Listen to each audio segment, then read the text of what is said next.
Okay, good evening, everyone, and thank you for being here today. I'm Dr. Ahmed Al-Majal. I'm the director of King Fahd Medical City Family Medicine Training Program. So we have you today as a trainees and trainer of Family Medicine Academies. Today we will be speaking in our sixth seminar about how to maintain resilience during the COVID, I would say, times or crisis.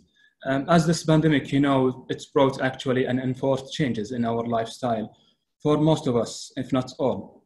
We know that now we are being susceptible more to burnout and anxiety. Most of us are now currently trying to cope in a situation where it is beyond our capabilities and even control.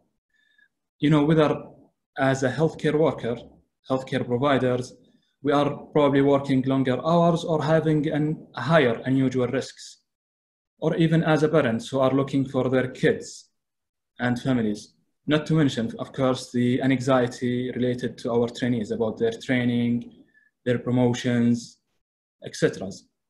Or at least being forced to self-isolate, as we did in our curfew or the 24-hour lockdown, which alhamdulillah, now we are off that, but still, we are having the risk. So most of us were forced to self-isolate themselves just in order to be away for those who are caring for. This will put a huge strain on everybody in different ways. Not to mention the social isolation, missing out our usual routines, including our recreational activities, spending the weekends and holidays. Probably the anxiety that comes with all of the consequences of that anxiety, poor quality of sleep or difficulty sleeping, poor concentration, and maybe having an appetite issue are going to have a huge impact on us. So today during this seminar, we will be having the chance to know of some coping mechanism and how to maintain our resilience during these times. So it will be presented for about 40 minutes. So during that time, we are happy to receive your inputs, questions, the public chat, or through the private chat. To me directly, so we can discuss it with our speaker. We'll be having like 15 to 20 minutes also chance to probably exchange experience, to have an input, discussion, or even questions by using the mics. Today, we are going to have our speaker is Professor Ciaran, who is a founding director at the RCSI for the Positive Psychology and Health. He is also a founding director of Institute of Leadership. He's working as a professor of psychology since 1987 until present. And he's having a lot of work to have in promoting the mental well-being, positive psychology. So without further ado, I'd like to introduce Professor Ciaran and take the lead from that. Welcome, Professor. Okay, shukran Ahmed, and ahlan wa sahlan. It's nice to be here. Assalamu alaikum, everybody, and thank you for taking the time to come. I know that many of you have been working all day, so it's good of you to be here. Before you listen to me, you might want to know a bit about who I am. Basically, I'm a psychologist. I'm also a pharmacologist. I started my working life in 1979 in a psychosomatic unit in St. James's. And then I joined RCSI in '85 to set up a department of psychology. And that was the first department of psychology in a medical school in Ireland. I then left to set up the Institute of Leadership in 2005. And then last year, we've set up a new center for positive psychology and health. I've also worked in a lot of different sectors as a consultant. And it's a real pleasure to be talking to you in the region again. I started in Bahrain in 1989, and I've been there 5 times a year ever since. And I also set up RCSI Dubai in 2005, and that's still running.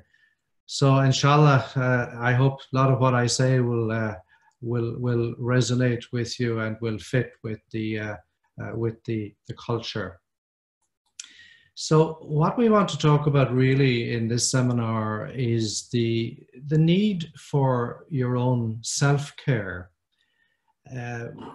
There's quite a literature emerging that shows that health professionals who are caring for patients with COVID-19 are vulnerable.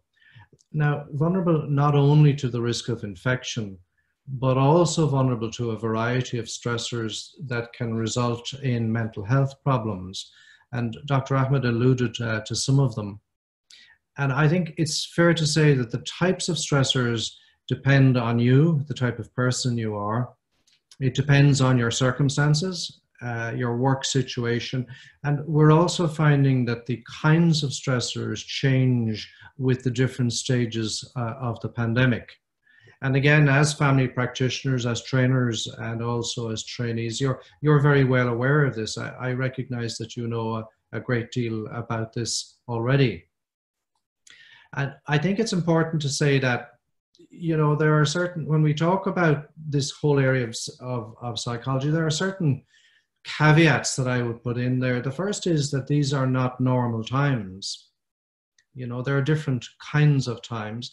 Everybody is affected in one way or another, not just ourselves, but our colleagues, our friends, our students, our families, our children, our parents. So it's quite unusual in that sense. This is something that affects everybody. And I think everybody responds differently. In terms of developing resilience, there aren't any easy answers, but I think there are a number of principles that are helpful, and that's what I'm going to try to share with you. And I think it's fair to say that in psychological terms, my sense of this is that it's a marathon. It's not a sprint. We're in this for some time to come. And we in RCSI in the medical schools, we're looking at this going out 1.5 years or maybe 2 years in terms of the changes that we have to make. And finally, I would say, I think you're your own best expert. I'm not an expert on your situation. You're the expert on that. So I think you have to take what I say and really think about it in terms of your own expertise, in terms of your own welfare. Now, as I say, there's quite a literature emerging on the kinds of stressors that health professionals are experiencing. I won't go through all of these. And I should say that when we're finished, you will have access to all of these slides and all of the materials. And I've said to Dr. Ahmed and to Brian, if you have any questions that you'd like to follow up on, you know, just send me an email and I'll come back to you on that. So obviously people on the front line are working under increased pressure. For health professionals throughout the world, the fear of infection and the fear of infecting their own families is a particular stressor. Trying to provide care for very unwell patients, particularly if the resources are inadequate. Here in Ireland, we've been reasonably fortunate. Our ICUs have not been overrun, but we certainly had problems at the early stages with PPE. Having to make difficult decisions and feeling anxious about patients. For some people, working outside their normal scope of practice is a challenge. Moral injury is something I'm going to talk about in the next slide, so let me come to that. And there are a variety of other stressors. Many of our students and trainees are finding the disruption in their training a stressor, and the sort of unpredictability of the continuation of their training. So there's quite a lot going on here for people to deal with if they're doctors in this environment. One of the areas that I think hasn't been talked a lot about is this idea of moral injury. And we are concerned about this here in Ireland for our interns and for our young doctors in particular. And the idea of moral injury is it's the psychological distress that results when one sees actions or the lack of them that violate one's own moral or ethical code. And this is sometimes driven by the lack of resources or by the changing nature of the situation or by poor communication. So when somebody sees something that doesn't fit with their own moral or ethical code, that can lead to something called moral injury. And there's some very good literature emerging on this. And that can lead to feelings of anger and shame, guilt, disgust, depression, and can be a contributor to post-traumatic stress disorder. And in some cases, there are a number of reports, particularly in the US, of suicidal ideation being associated with moral injury. So I'll come back at the end and say a little bit about that, but how we cope with that as what our strategies should be. So having established that there's a number of challenges, challenges are particular to each individual. Each individual responds differently, and each person is their own best expert. I think we can put out a couple of really important key generic ideas that help with coping. And I call these strategic coping strategies. Very, very good paper by Brooks et al. This year in the British Medical Journal, Military Medicine Journal, well worth looking at.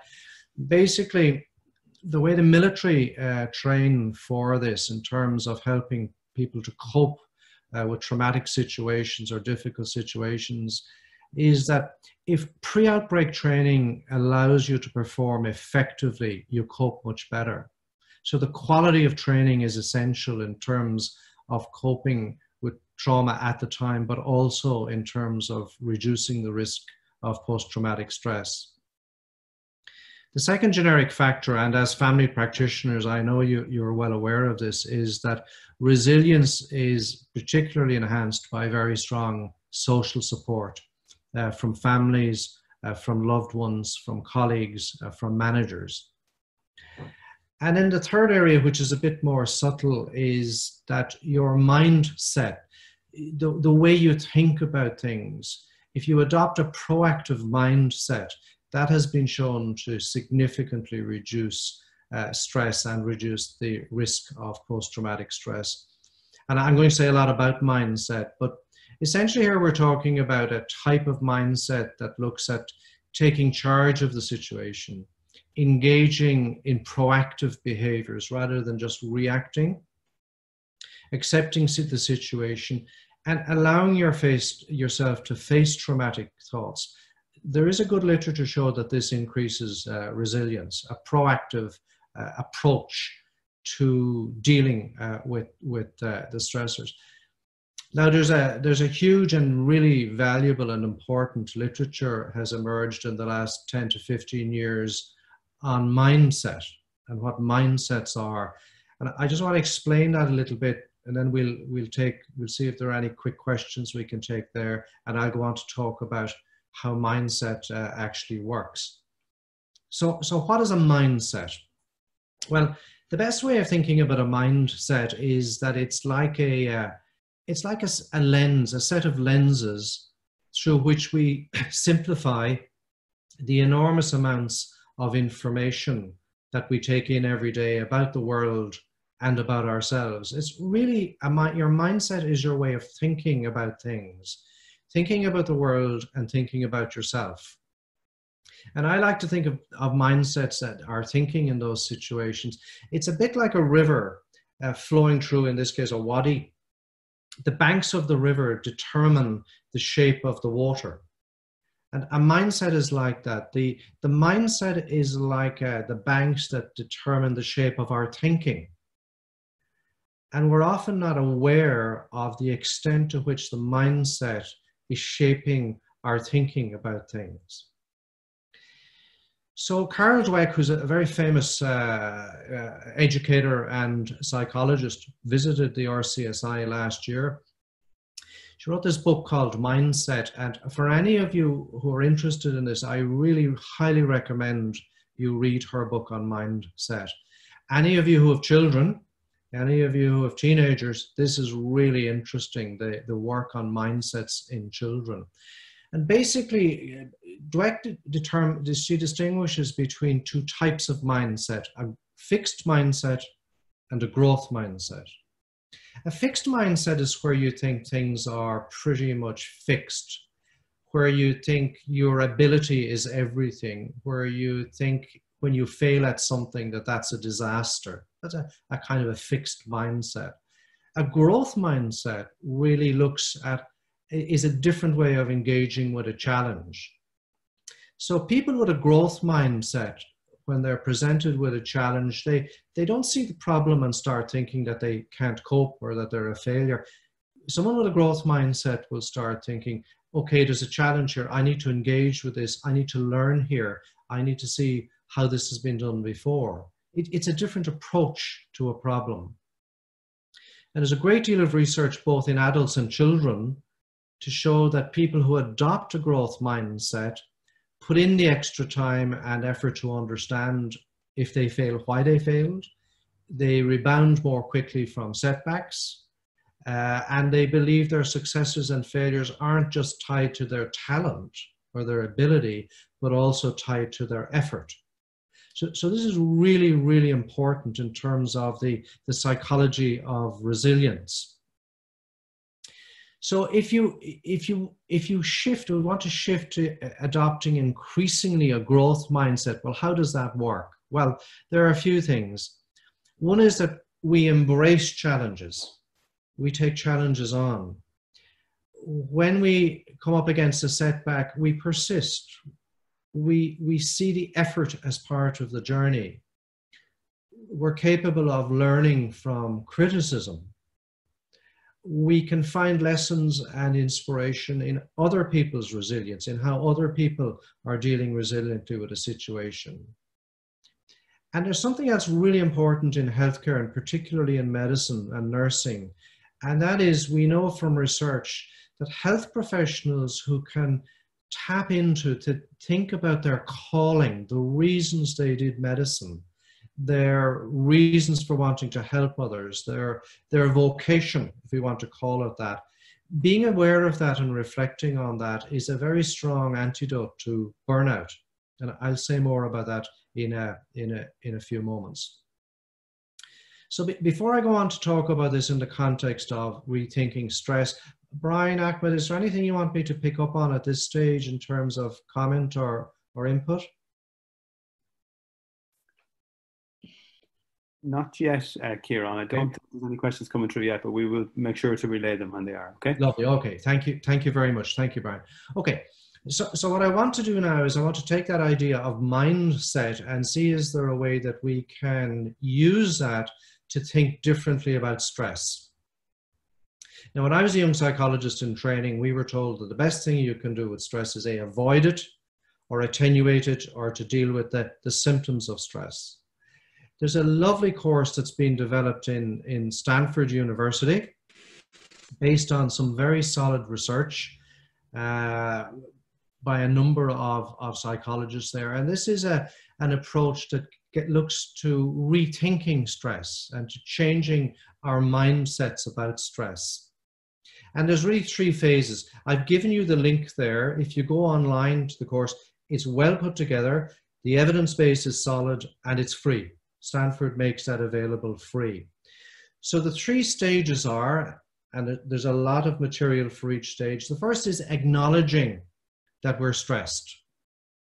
So if you're dealing with a particularly difficult situation, starting to acknowledge and become aware of how you're processing that physiologically, in terms of your emotions, in terms of your behavior, that's a really important step.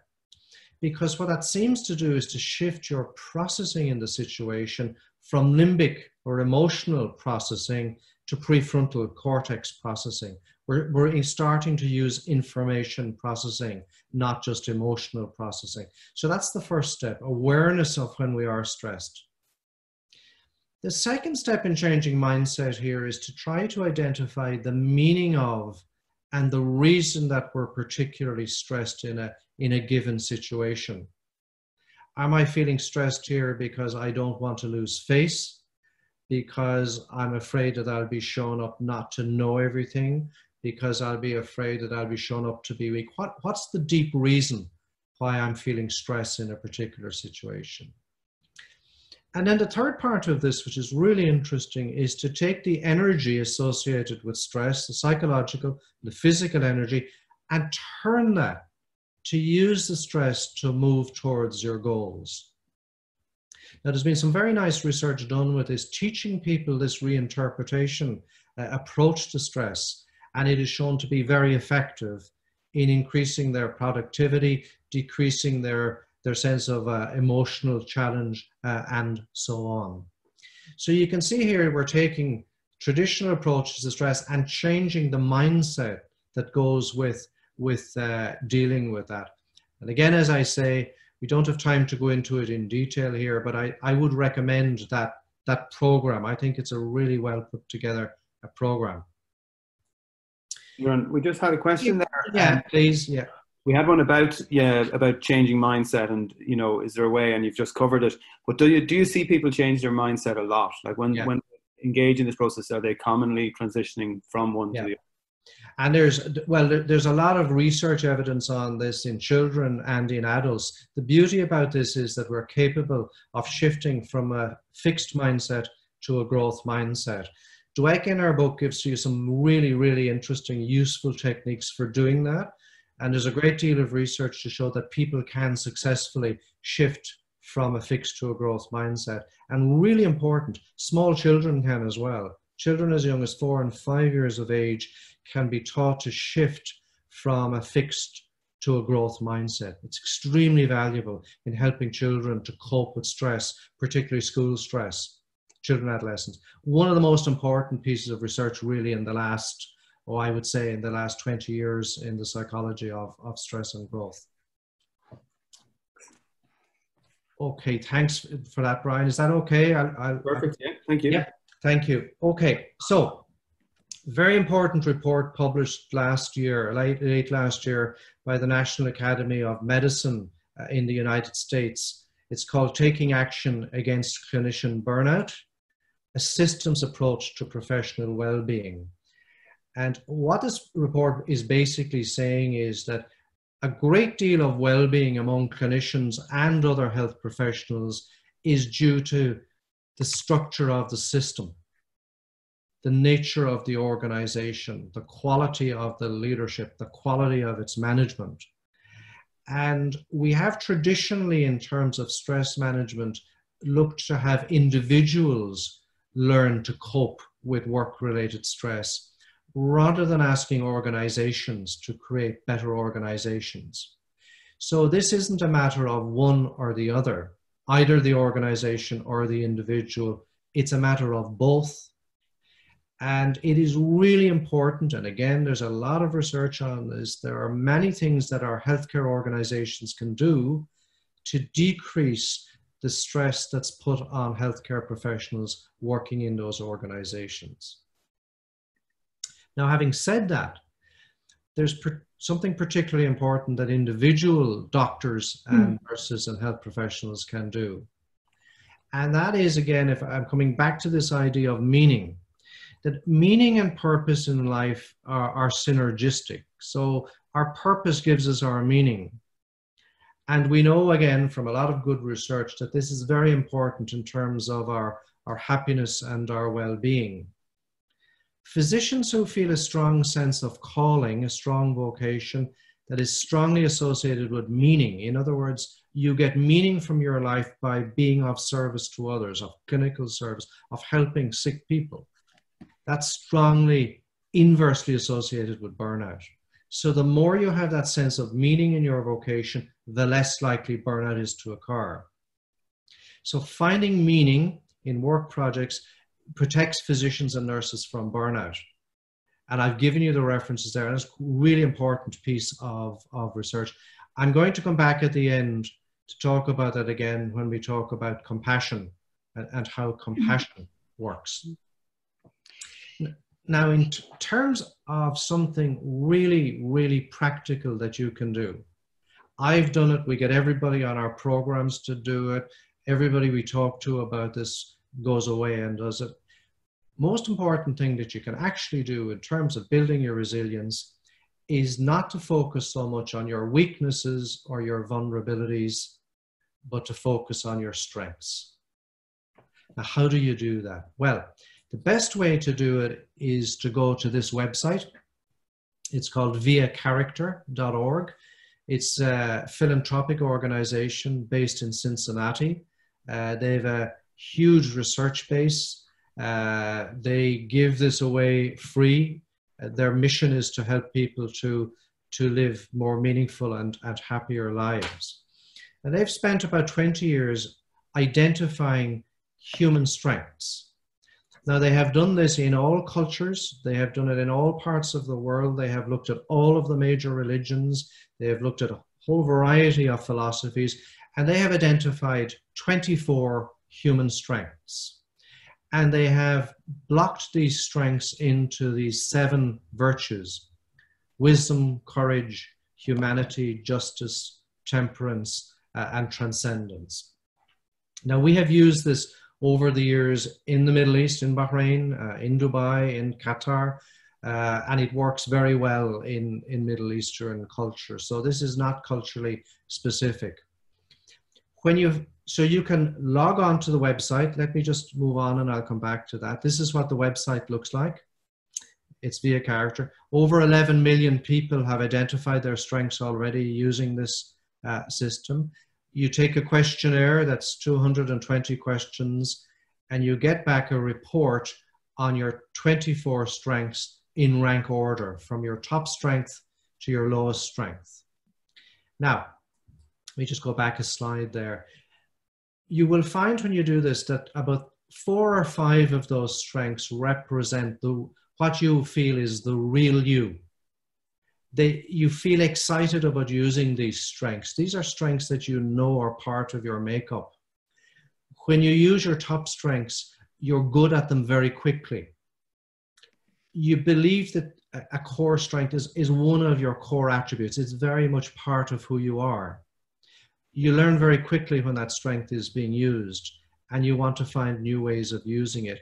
And you don't feel tired in situations where you're using one of those core strengths. So to give you an example, when I did this, my top strength is love of learning and curiosity. So that fits very much with the kind of person I am. I really love to find out new things, to explore, to read the literature, to think about new ways of doing things. So that's a very strong strength for me, and it feels right for me. There are other strengths I'm just not very good at. So again, there's a vast research evidence on this, and the evidence says that if you identify your strengths, particularly your top 5, if you're aware of them when you're dealing with challenges, if you're thinking about your strengths when you're dealing with challenges that you're facing, and you're using your strengths as much as you can, that significantly reduces your chance of burnout. And it also significantly increases your sense of fulfillment and achievement and meaning in what you're doing. When you're working as part of a team, it's very helpful to be aware of other people's key strengths, because we're all different. Different people have different strengths. And if you're running a team, if you're aware of what other strengths are, it's really, really helpful to try to structure work so that they're using their strengths, that they're playing to their strengths. I've written about this recently, and you'll find it in the resources on a paper for clinicians here in Ireland. We did this webinar for Irish family practitioners. It must be about 6 weeks ago, Brian? It's about 2 months ago. Yeah, and I think there was a huge uptake among family practitioners in going onto that website and trying to identify what their strengths are. Mm-hmm. Again, for those of you who have children, there's a version of this questionnaire for children from 10 to 17. And it's enormously helpful for your children to have them identify what their top strengths are and have them play to their strengths rather than spending a lot of time worrying about their weaknesses or their vulnerabilities. And this is a huge movement now in education trying to get children to identify their strengths and use their strengths.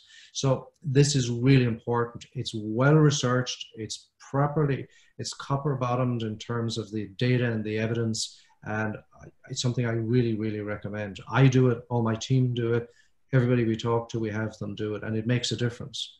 It makes a real difference. Great. So, Professor, if you allow me to enter. Thanks, Ahmed. Yes. Because we are speaking about the awareness in which we are dealing, with the stresses. I've got a question about how could we, know that our stress actually is, it seems that he's speaking about the stress performance, curve. How can we know that our stress is really going to affect our performance and it's went from healthy stress, let's say, to unhealthy one? Okay. How can we really be self-aware about that? Okay. That's a really, really good question. So we know that there's a complicated relationship between pressure. So if I think about pressure on the x-axis and performance on the y-axis. So boredom is where there's no pressure and the performance is not that great. If we go up a bit, we get into a comfort zone where we're coping really well. Increased pressure there is actually okay, because that's what we call the stretch zone. So we're having to dig a little bit deeper, try a bit harder, but the pressure here is still positive. It's still improving our performance. We reach this point where extra pressure brings us into what I call the strain zone, where our performance starts to deteriorate. And if the pressure gets even higher, the panic zone is where our performance just drops off. And for each person, the point at which we move from that stretch zone where the pressure is positive to the strain zone where the pressure is now impairing our performance, for each of us that's different.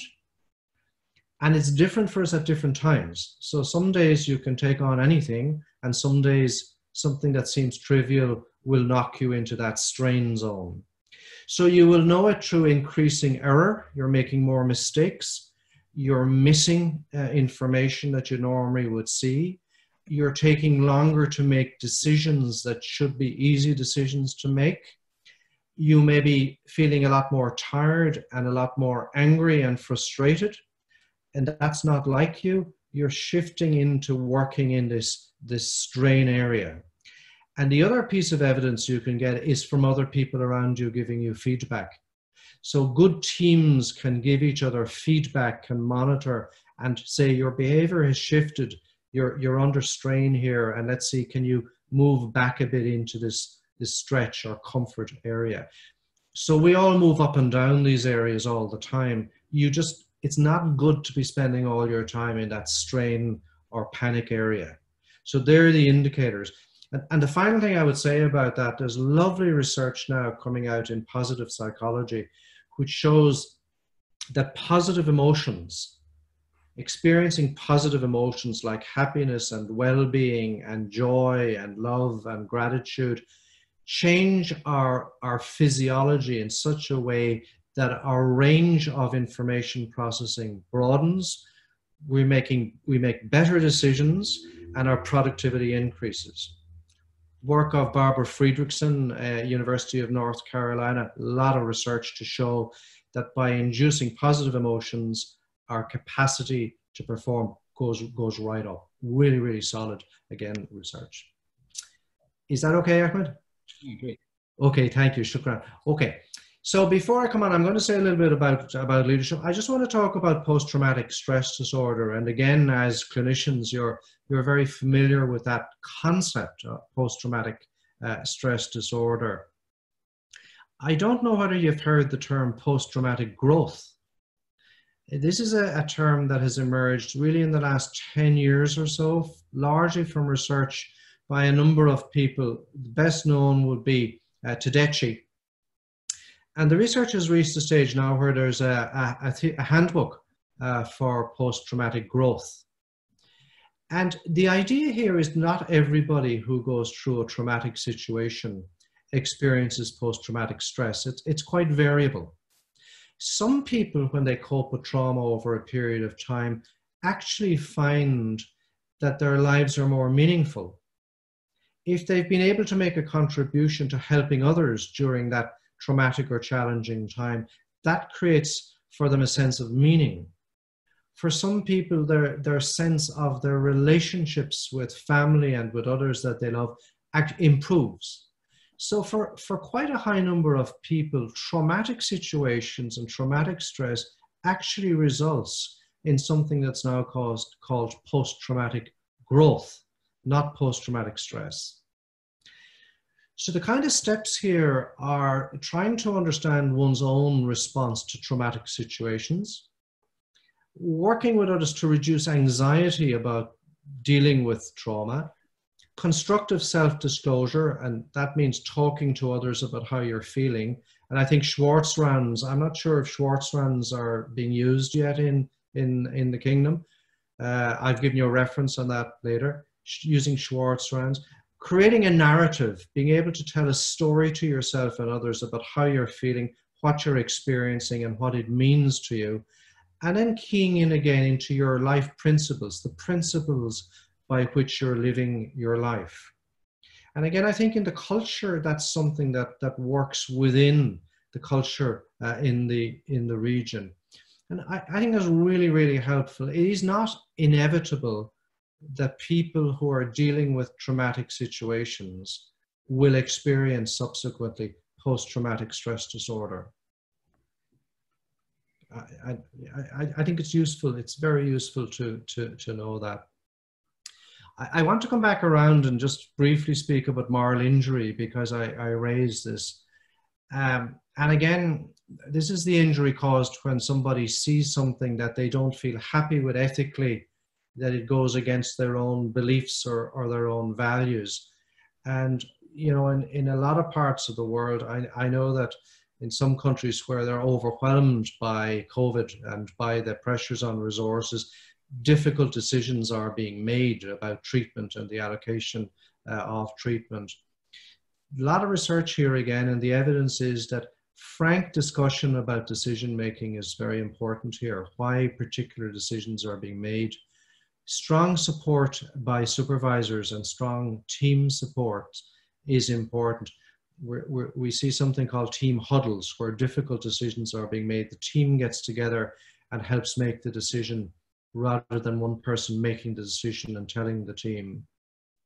Regular contact among the team to discuss decisions and to check on each other's well-being. And then post-crisis active monitoring and support where necessary.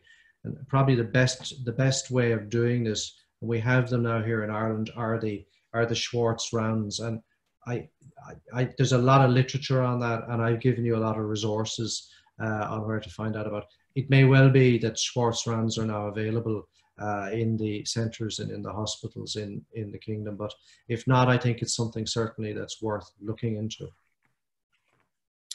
Okay. Can I just bring you back there, Ciaran, for a moment? There's just another question, and it's really about what you've been talking about. Yes, Molly, yes. They're just specifically asking about signs of post-traumatic growth. Yes. And how to differentiate that from post-traumatic stress, really. Okay. Well, signs of post-traumatic growth, I mean, it isn't that the individual hasn't been traumatized or has had to live through trauma or has experienced very difficult situation. That post-traumatic growth also comes from that. But the differences are, we're aware of post-traumatic stress disorder, so disturbed sleep, anxiety, hypervigilance, you know, of having difficulty switching off, projection onto others, and so on. And it's a well set, it's a clear classification there. Post-traumatic growth is where the person recognizes that, yes, I have been through a difficult situation. It has been traumatic. I have seen things that are traumatizing, and I have felt traumatized, but you know, I contributed to that. My sense is I made a contribution there. I used my skills. I was as effective as I could be. It makes me more appreciative of my own life. It makes me appreciate more my own relationships. It has changed for me the importance of my values. So the things that I thought were important are not quite so important, and maybe some things I didn't think were important are important for me. And I'm growing through working through and processing my experience of the traumatic situation. So it's quite a different trajectory. The work by Tedeschi, and I've given some references there, is really, really good on this. And it kind of links to the next slide, which is really something that again, we're getting so interested now in, and this is the idea of empathy and compassion and the difference between the two, and this is important. So I've written a long paper on this last week. We'll make it available because there's a lot of resources and so on there.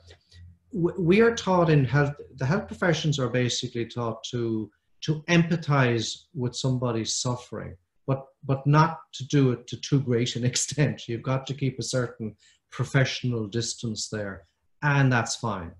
What empathy means is recognizing another person's feelings, when someone is suffering, understanding their suffering and then feeling for the other person. That's empathy. Now, the problem with this is that if you're showing empathy a lot of the time, that can lead to burnout. Because you're taking on the pain, you're taking on the other's pain. The antidote to burnout in this situation is compassion. And what compassion means is taking action to help the other person. So there's a difference. These words are often confused, empathy and compassion. Now, what's really interesting, they've taken some very good neuroplasticity studies looking at monks, Buddhist monks who practice compassion meditation. And they've shown the literature that if you're feeling empathy for another person, some of the areas of your brain that are actually active are your emotional centers, the limbic system areas of the brain. In these monks who practice compassion, the reward systems in the brain light up. They're quite different in terms of the parts of the brain that light up when one is feeling empathy and when one is feeling compassion. So the research evidence that's emerging now is absolutely fascinating to show that by showing compassion with empathy, by taking action, which is what health professionals do, that is an antidote to burnout. And the second part of this is it becomes very important to practice self-compassion. And that means applying the same kind of compassionate care that one would apply to patients, for example, applying that to oneself. Now, in the resource that we'll give you, there's a lot of literature, a lot of the research, including the neurobiology research on that. So I think that's important for us to bear in mind that distinction. Now, finally then, I want to just briefly say something about leadership, because I understand, Ahmed, that there are a number of people on this call who, are either in leadership or developing into leadership positions. When I ran the Institute of Leadership, we looked at a huge range of leadership theories. But on our Masters in Leadership programs, this is the leadership theory that we actually taught people, because the evidence base for this is better than practically any other leadership theory. And this is called authentic leadership. And somebody who's an authentic leader basically shows these 4 types of characteristics. The first is that they've spent time getting to know themselves. They've done a lot of work on themselves, so they understand their own strengths and their own weaknesses. The second is that the authentic leaders operate from a moral principle, an ethical standpoint. They do the right thing. So they're guided by their values, by their internal moral perspective. They regulate their behavior based on their values. I'll come back to say why these are important for followers then, dealing with somebody like this. They are genuine and compassionate, so they're not playing a game. They're not pretending to be something that they're not. The person is the real person. So you have a sense with a leader like this that you're not seeing somebody who's different in a whole variety of different situations. They're the same person. They're genuine. You're seeing the real person. And finally, authentic leaders are fair-minded. they will take input, they will listen to what people have to say, and they will balance their own agenda with the wishes and needs of other people. Now, we know from a great deal of research that this type of leadership is incredibly effective. And why is it effective? Think about what it's like to be led by somebody like this. You're being led by somebody who knows themselves, they've worked on themselves, they know their strengths and weaknesses. They'll operate from their values, and you know that they'll do the right thing. So if you know what their values are, you'll know how they'll behave. They're genuine, so you're seeing the real person, and they're compassionate. They look after their people. And finally, they're fair-minded. They'll take inputs. So the beauty about this kind of leadership is that it builds trust. You get a great deal of trust between the follower, the person being led, and the leader. So if we take that into the current situation, and you're looking at then supporting your own team's well-being, I think what comes from this, an authentic approach to this, is to do a number of things to ensure that staff receive good quality communication and accurate updates. Being compassionate means rotating people from high stress to low stress functions, not having somebody in a high stress situation all the time. Partnering inexperienced workers with more experienced colleagues, using a buddy system. So again, when people are facing into this difficult environment, putting together experienced people with perhaps less experienced people, watching stress levels and reinforcing safety procedures, encouraging and monitoring work breaks. In China, in Wuhan, in the hospital there, when this started, the hospital management after a few weeks went to the physicians and the nurses with a very detailed questionnaire on stress. And you know what? What they actually needed was somewhere to rest, to eat, and to sleep. They didn't need a whole lot of psychological input. They needed somewhere. What they really needed was somewhere to sleep when they were coming off shift. Ensuring that staff know and can access mental health and support services. And then for managers, you know, we're role models. We're role models of self-care.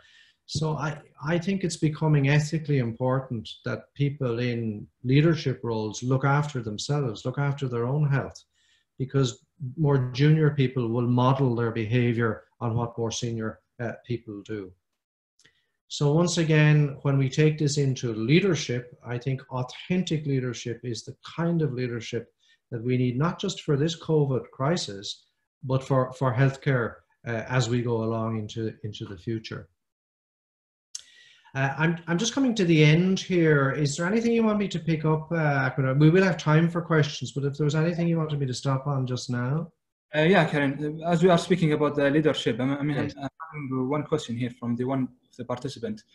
How about if, you know, the leadership itself is not really an authentic leadership that might really actually being part of the pressure that is happening around? How could we, as a team, they're coping with such... I know, and sorry, and that question comes up. I can tell you that question comes up all the time in all cultures. We get it. So when we bring people onto the clinical leadership or the Masters in Leadership programs, the question we're most often asked is, "I'm learning all about this, but my boss doesn't know any of this, and my boss isn't this kind of leader." So you're actually really being asked to manage upwards. To manage your leader, manage your boss. And I think there are a number of things that are important there. The first is ensuring that you've got very good social support, that your own network, your own team is very supportive, and you're not leading in that way yourself, because what happens in organizations, we tend to adopt the leadership style of people further up the line.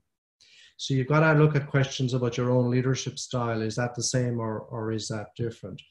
The second then is, I think, in terms of managing upwards, it's anticipating how that leader thinks, the kinds of things they need, the kinds of things that put them under stress, working that out and responding in a way that actually helps the person in charge deal with the stressors that are on them. It also is partly to do with understanding that there may be stresses coming on them from above that are not obvious to you further down the line. But I would say if you took a survey of what are the most common stressors in healthcare for people, the things that come up all the time are having too much to do, being overloaded, and my boss's personality and the way my boss leads. And the final thing I would say on that is that if you can at all, encourage the leadership in the organization, all of them, to do leadership development, because we've been doing this for 15 years, and what we find is that a lot of senior people are very surprised when they start leadership development to find that there's so much they didn't know, that they were leading in one particular way, whereas there were other ways of leading that were much less stressful for them, but also for their people. Yeah, there's a good literature on managing upwards. Maybe we'll find one or two of those papers and make those available after the webinar. The last thing I want to do, and we will have time for some other questions, and I think this will work with across culture. I hope it will. I'll explain it in advance. We've been talking about mindsets and applying mindsets to stress management, to burnout, to leadership. There's a wonderful poem. It's an English poem from the Victorian era. It's called Invictus. And Invictus is the Latin word for unconquerable, cannot be conquered. And the poem was written in about 1870 by a guy called William Ernest Henley, who, when he was an Englishman, when he was 12 years of age, he got skeletal tuberculosis and lost his left leg. And he coped with that, but unfortunately at 24 years of age, he was told he would have to have his right leg amputated. And Henley was operated on by the famous Joseph Lister in Scotland. He spent 3 years undergoing very difficult and complex surgery. He was in hospital for most of that time. And he wrote this poem, Invictus, or Unconquerable, about his response to his treatment, his difficult and painful surgery, the tubercular infection, and trying to cope with the difficulties that created for him. You might know the name of the poem from the film, the movie Invictus, about Nelson Mandela, where Nelson Mandela becomes president and wants the South African rugby team in 1996 to win the World Cup.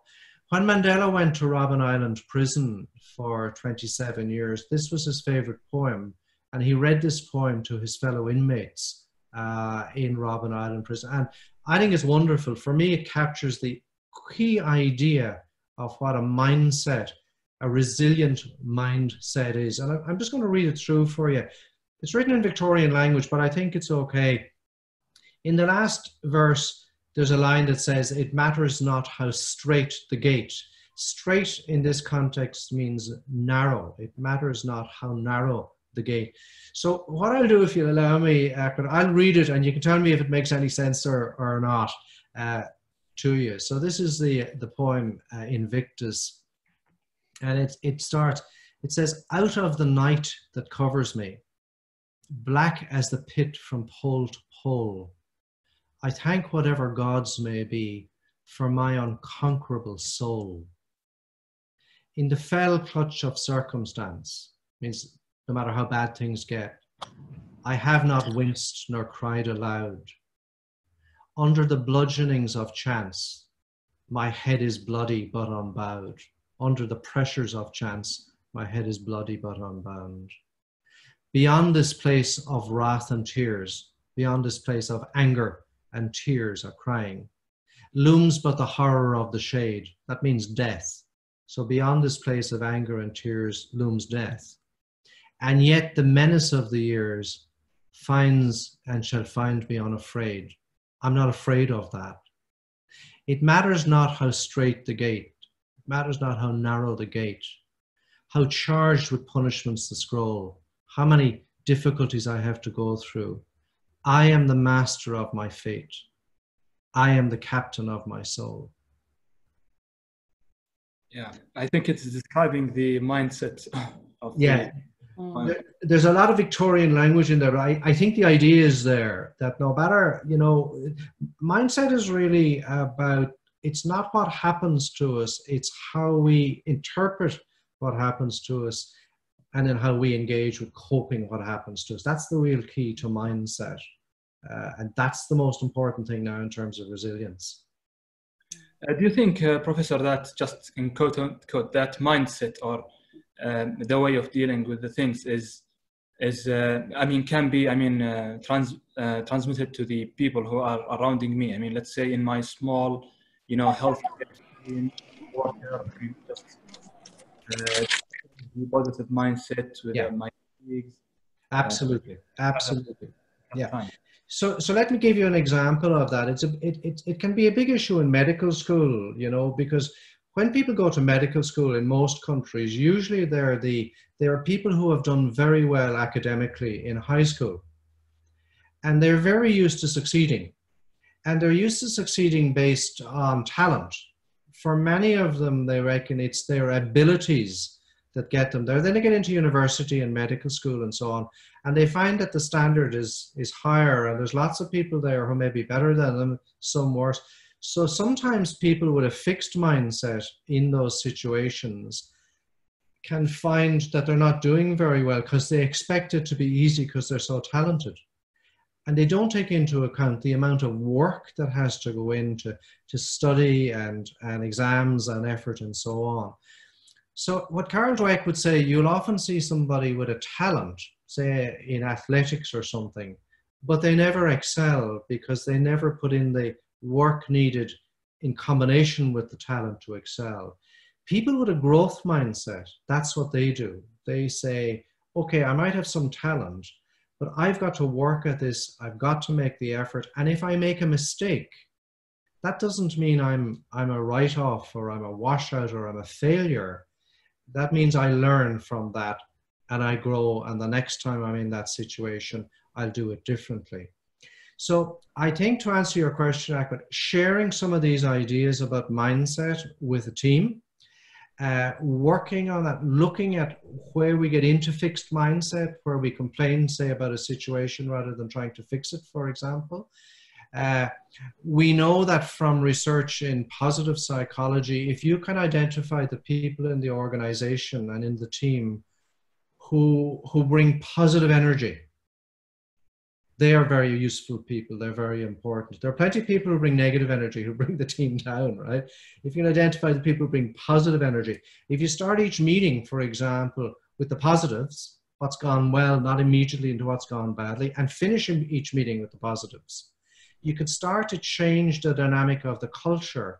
So you're getting a more positive orientation. You're not ignoring the issues that need to be addressed. You're getting more positive orientation, and you're also starting to shift into this growth mindset. And the final thing I would say about that, one of Dweck's greatest ideas, I think, is that your fixed mindset is very often the voice in your head that says negative things to you. That I failed here, or that I didn't do a very good job there, or I'm going to fail, or I'm going to be late. Dweck suggests giving that voice a name, that you actually name that voice. And every time that voice comes out to speak to you, you say, there you are, such and such, extra. I call mine Tulkinghorn, after a very nasty character in a Charles Dickens novel. He was a nasty lawyer.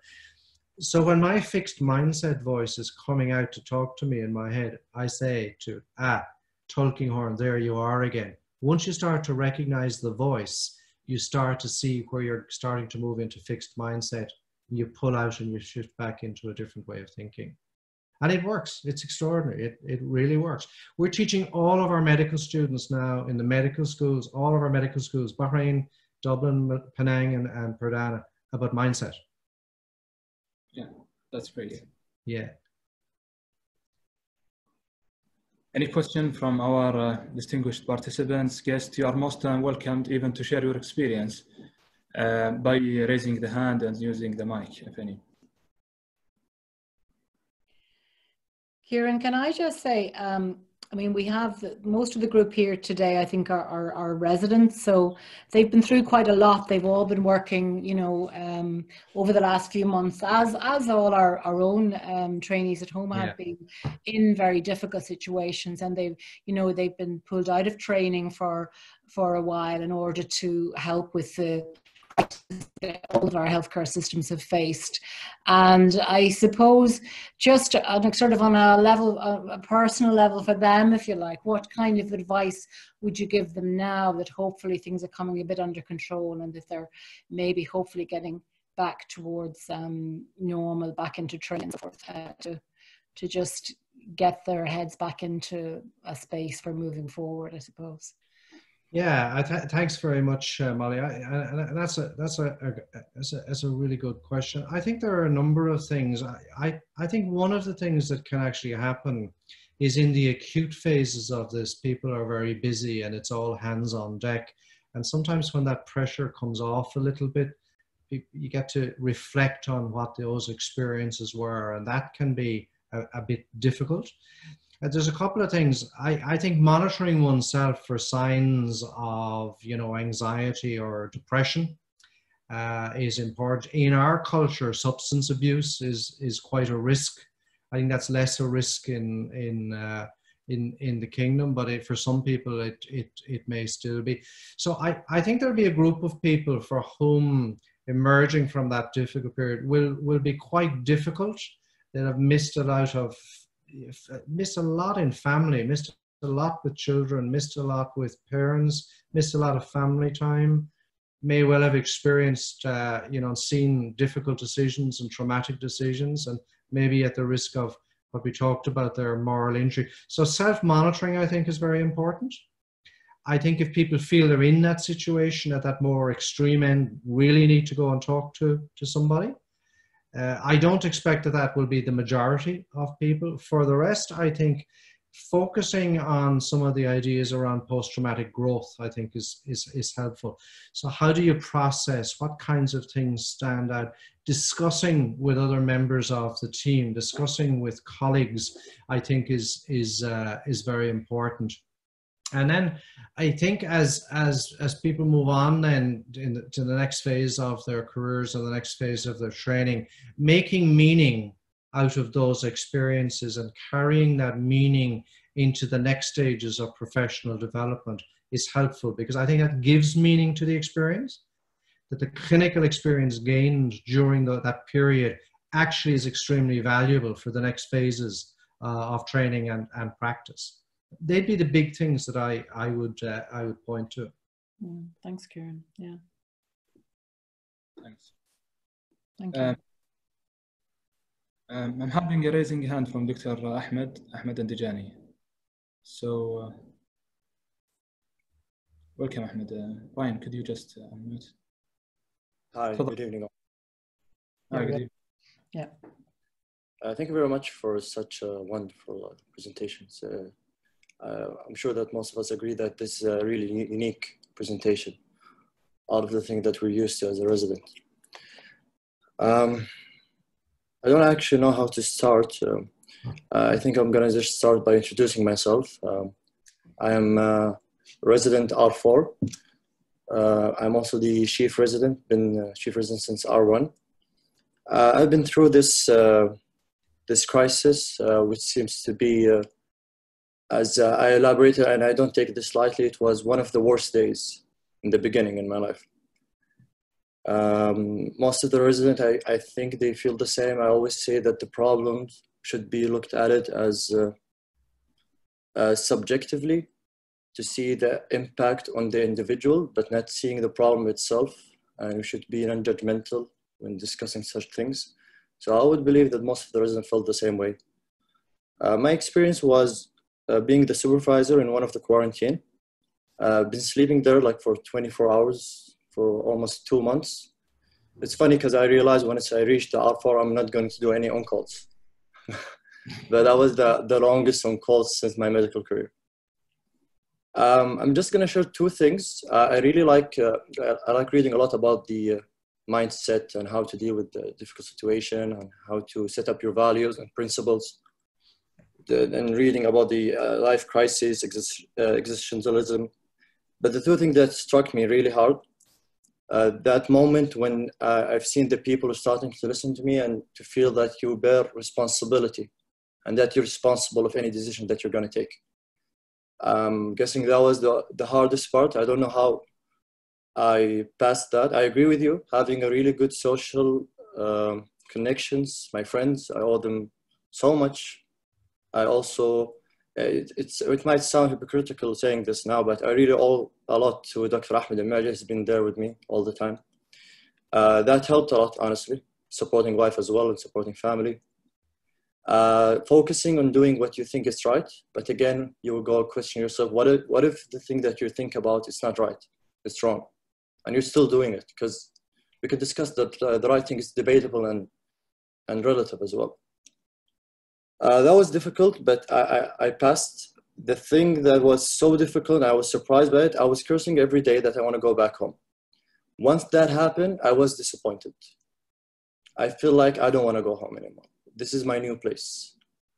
I was laughing with my friend. I told him, like, it's like Stockholm syndrome, like falling in love with the one who kidnaps you in somewhere all around. But this place was such a hell to me. And I just wanted to go back home any day. But once that happened, it felt so fast. It felt like everything was gone. Then you start to think that everything in life is the same way. You think that everything is difficult. You think that everything can stay forever, but it's done. It's done. You just go back home. Everything is the way it used to be. I agree with you that one of the things that I felt is to find meaning, that what you did was meaningful. Even though if people didn't recognize that, even though if people didn't pat you in the back and say, good job, but at least it was meaningful that you did that all. But still you'll feel that empty void after you go back home. You feel depressed, you feel like you don't want to do anything. I mean, give me an example of this meeting I wanted to attend from the beginning. I was hesitant, like I didn't feel like doing anything, but I'm like, my friend was like encouraging me, so glad I attended this. I decided for myself, like I spoke to my friend, that we need to meet up after we go back home to at least feel related to what happened. But the thing that helped the most, that having good people around you, like that, we take that for granted, honestly. I just wanted to share what happened and to put weight on what you're doing. And this is, we always say that we need to look things holistically, but this is actually what matters, the mindset. And I think this is what differs us from other creatures. And that's why we bear a lot of misery, because we obtain such wonderful gifts from other creatures. I really enjoy your talk, Doctor, and just wanted to share my experience here. And maybe you could relate to what you said by the experience. Thank you very much for listening. Ciaran, well, Ciaran. And can I just a very brief response? Can I just express our sense of solidarity from Ireland and from the College of Surgeons with you all there, you know, in facing into what has been probably the most difficult experience of a lifetime for these generations. You know, these are very strange times. One thing that struck me when you were speaking there, we did a lot of work in early years with post-traumatic stress disorder in physicians, nurses, and in paramedic groups. And in those days, when I was working with that, we used to use a thing called a critical incident debrief. You know, where you'd go in as experts, get people to say what they had experienced, what they'd seen, what they felt when they saw that, what it meant to them. And we had been doing that for a number of years until a large Cochrane collaboration review came out to say that not only does that not help very much, but it actually makes things worse.